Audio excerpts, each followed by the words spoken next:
James Causey with the Milwaukee Journal Sentinel editorial board. I'm interviewing Common Council President Ashanti Hamilton.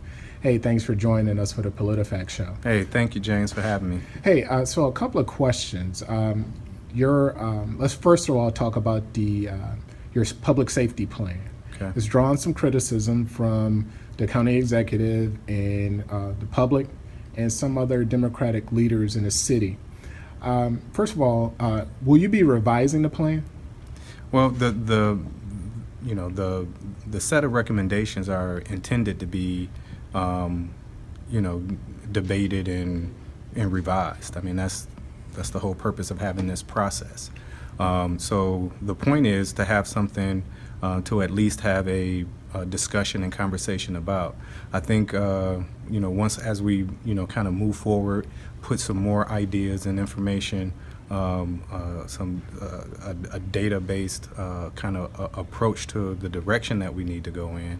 I think most folks will be very satisfied with having something on the table, and at least a city council that is willing to force the conversation.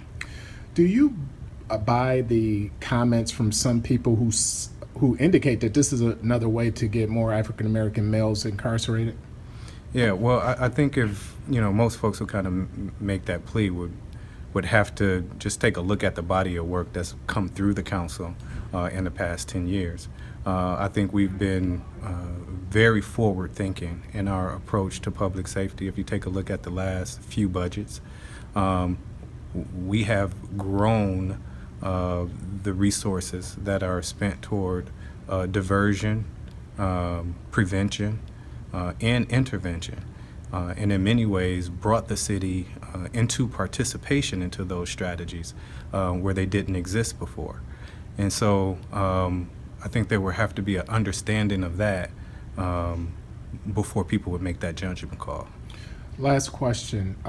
The county executive called the plan asinine, and Alderman Donovan immediately attacked back.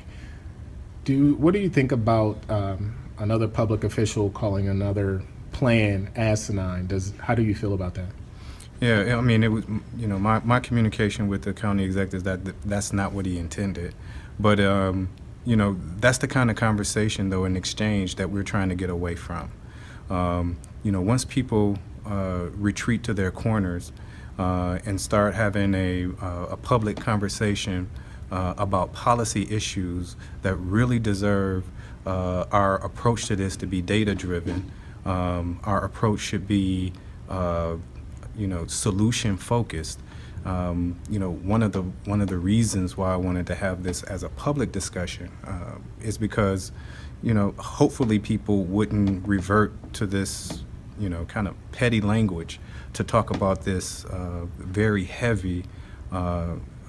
these very heavy issues that have such an incredible impact on the way communities operate. And so this impact is just going to have to be, we have to have a higher level of language when we're having a discussion about these heavy topics. And so, hopefully we'll be at a place where people can disagree.